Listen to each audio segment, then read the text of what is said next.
Зен е македонски бренд на иновативна облека адаптирана на потребите на лицата со попречености.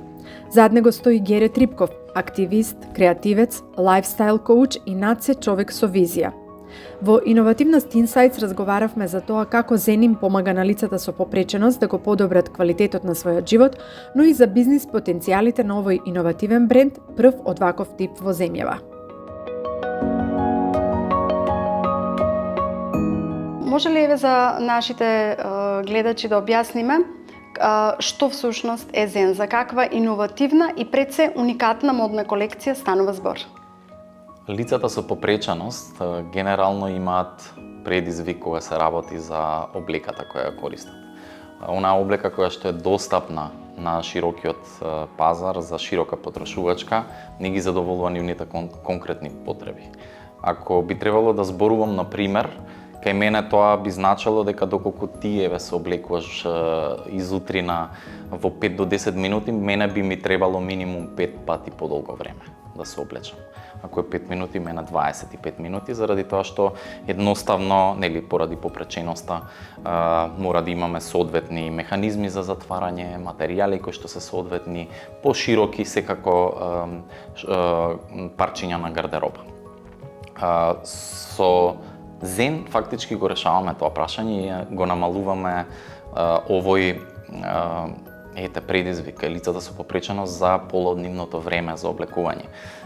И сега ајде пак алегорија, нели, доколку би се облекувал 25 минути, сега ќе го сведеме на пол. Со тоа што користиме соодветни механизми кои што и сами почнавме да ги прототипираме, а првата колекција беше токму создадена оваа година. Проектот почна пред 2 години, каде што од Фонд на иновации добивме прва награда за социјално предприемништво и сакаме исто така да искористиме потенцијалот на текстилната индустрија, бидејќи Македонија, нели, традиционално е земја која што има солидно и квалитетно текстилно производство. Тоа значи дека развојот на моделите одзеде практично најмногу од времето. Кои беа клучните предизвици во креирање на самата колекција и на моделите? Клучниот предизвик беше тоа. Прво беше да видиме кого би можеле да ангажираме. Ангажиравме 31 лица на крај со различен тип на попречености, бидејќи сепак сакавме да офатиме повеќе типови на попречености и секако да имаме од различни градови луѓе. Уште кога го замислов овој проект, си реков ова мора да тргне од Македонија. Значи првата колекција ќе направиме тука, обезбедивме преку краудфандинг средства за истата и колекцијата ја создадовме оваа година. Процесот траеше некаде меѓу 6 и 8 месеци, со тоа што имавме сериозни дружења со овие лица кои што учествуваа, ги меревме, потоа им ги создававме едно по едно парче, па потоа ги викавме, нели, на премерувања, потоа разговаравме со нив поотделно, индивидуално, за да ги дознаеме нивните собствени потреби што ги имаат, нели, некој има, да речеме, ампутирана, не знам, долен екстремитет или има пократка рака и слично. Тоа требаше да се одговори соодветно, бидејќи и целта на Зен е утре заутре да создава облека која што ќе биде она custom made, односно, нели, на индивидуална мерка. Какви беа реакциите на вашите модели, но и идни корисници на оваа колекција? Како тие се чувствуваа кога облеката е креирана специјално за нив? Мислам дека решаваме едно екзистенцијално прашање. Можеби драматично тоа звучи, меѓутоа се работи за прашање кое што е многу битно, не само за тие лица кои што учествуваат, туку и за нивните родители и најблиска околина, асистентите, старателите и слично. Зашто? Заради тоа што имаме лица, дел од нив, кои што не можат ни сами да се облечат. И доколку кажеме дека еве сега јас се облекувам 20 минути, некој што, да речеме, не може сам да се облече, некој треба да му помогне во тоа и потоа трошиме многу повеќе време од тие 20 минути. И со тоа ние го решаваме не само проблемот нивен личен, туку и на оние што, нели, ни асистираат во текот на секојдневието. Благодарение на тоа, пак ќе кажам, скратувањето на времето е иновацијата. нели, со различни механизми, типот на облека, значи ширината, типот на материјалите, бидејќи користиме материјали кои што мора да се проевни, соодветни стандарди, еколошки, највисоки стандарди, кога би го правеле тоа и ќе го правиме во наредната фаза, со цел, нели, да одговориме најсоодветно. Еве, јас сум лице со попреченост, користам количка, доколку нема материјали кои што се провевни, јас сум автоматски изложен на повеќе бактерии, вируси и слично. Тоа е нешто што е големата иновација на овој проект. Кои беа клучните поддржувачи, луѓе кои што се вклучени, кои што беа и се уште се вклучени во креирањето на модната колекција, дел од прчињата ги гледаме и овде позади нас? Тимот се состои од тројца. Зборуваме за дизајнерскиот тим. Него го сочинуваат Ена Зафировска Трајкова, која што е моден дизајнер и работи во Словенија.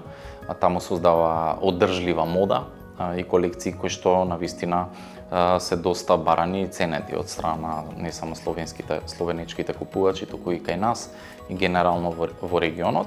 Потоа Сара Величковска, која што туку излезена од модниот факултет од Фиренца, Марагони, кој што работи на овие теми доста посветено и секако јас како дел од тој тим, благодарение на оние средства кои што ги создадовме, со учеството на настанот донаторски кружок, мислам дека на некој начин си потпомогнавме финансиски за да стигнеме денес тука каде што сме. Веројатно досега модата или облеката беше последното нешто кога се зборуваше за инклузија на лица со некаква попреченост. Во овој контекст, како модата може да придонесе кон подобра инклузија? Па да, инклузијата е процес. Инклузијата не застанува. Дури во западноевропските земји, каде што имаме, да речеме, сериозни буџети кои што треба да ги покријат, нели, сите теми кои што се поврзани со соодветно вклучување на социјално ранливите категории на групи. Кај нас состојбата е се уште на незавидно ниво, мора да признам, меѓутоа ние како здружение и генерално како тим работиме тоа да се подобрува од ден за ден, дека ќе ги решиме сите проблеми во овој наш еден живот, сигурно нема да го направиме, меѓутоа се надевам дека бар ете во некоја рамка тоа ќе го придвижиме напред. За тоа да биде успешно како процес треба да имате да речеме, отворена душа или срце од страна институциите, меѓутоа и професионалност од нивна страна за решавање на оние инклузивни процеси од поглед на физички пристап, поглед на оние основни човекови права, пристап до образование, квалитетен живот и учество во јавен и општествен живот, нормално и во културниот живот. Тоа е нешто што ние како организација во нашето портфолио на проекти го правиме. И сега ќе се навратам назад кон Зен. Некои коментари кои што стигна од нас, од лица кои што навистина ни значат и беа присутни таму, рекоа: вие дечки направивте нешто во еден ден што, да речеме, кај нас во 30 години еве се уште не се случило. Имаме лица од различни региони, од различни градови од Македонија со различна попреченост. Нивните фамилии беа директно вклучени во целиот процес и благодарение на ова успеавме да докажеме дека тие лица еднакво, дури можеби и подобро знаат да пренесат нешто што е нивен предизвик во животот, меѓутоа и да го прикажат тоа на некој позитивен начин. Овие 31 лице преку нашата изложба, која исто така ја креиравме, 31 портрет, ќе прошета низ Македонија, ќе раскаже собствената приказна и преку плакати. Постојат ли во земјава и некои други можеби позитивни примери каде што некаков тип на иновации придонеле кон подобрување на животот на лицата со попреченост? Дефинитивно постојат такви проекти и ги има во повеќе региони низ Македонија. Мене ме радува една работа, а тоа е дека сериозно се пристапува кон асистенцијата на лицата со попреченост. Тоа е една многу голема тема и широка тема, меѓутоа се оди во подобра насока, доколку претходно, например, родителите се грижеле само за своите деца, сега имаме институционална помош за да им се олесни на фамилиите овој вид на секојдневие. Тоа е една работа. Втора работа, иновации, како иновации имаме во поглед на повеќе на образовни, културни настани. Да речеме, еве, ние работиме еден проект кој што се вика Фестивал на инклузија, кој преку културни настани, театар, музика, работилници за деца, пробуваме оние, да речеме, две страни на општеството, социјално ранливи категории и оние кои што не се од ранливи категории, да ги споиме преку уметноста и преку културата, за да можеме да ги зближиме нив. И секако тука ни се фокус младите и децата, бидејќи знаеме дека децата најдобро комуницираат преку игра, преку музика, преку култура.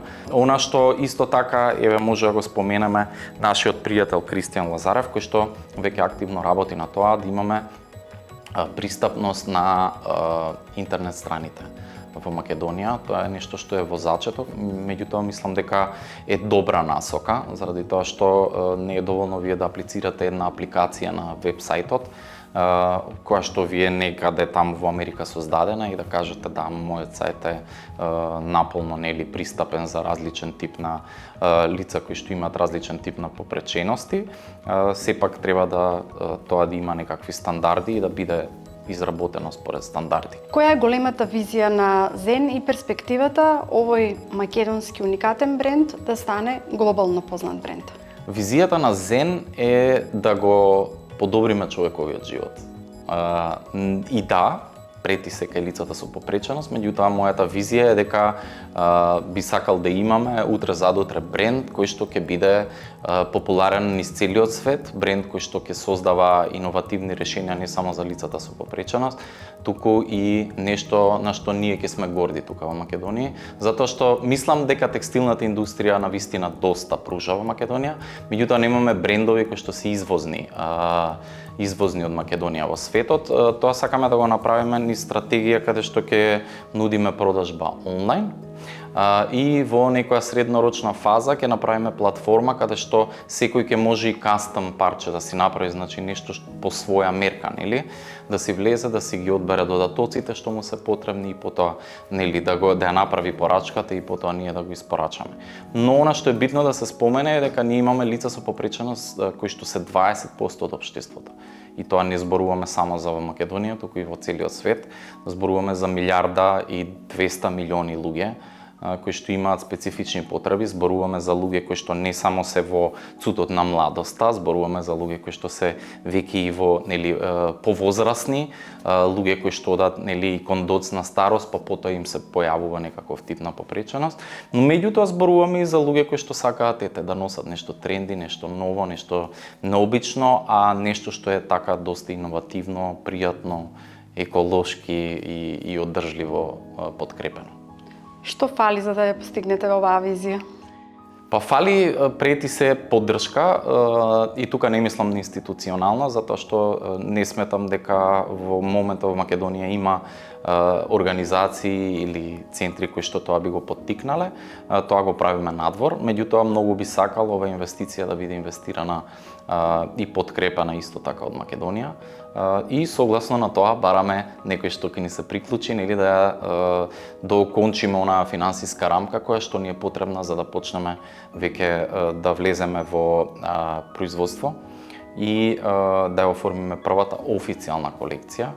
Значи да го создадеме оној сајт кој што ни е потребен, да инвестираме во нашите ресурси, капацитети, да се дообучуваме, затоа што јас би сакал исто така во тимот да имаме лица со попреченост, кои што не само ќе работат во развој на брендот, него во развој и истражување, меѓутоа и во самото производство.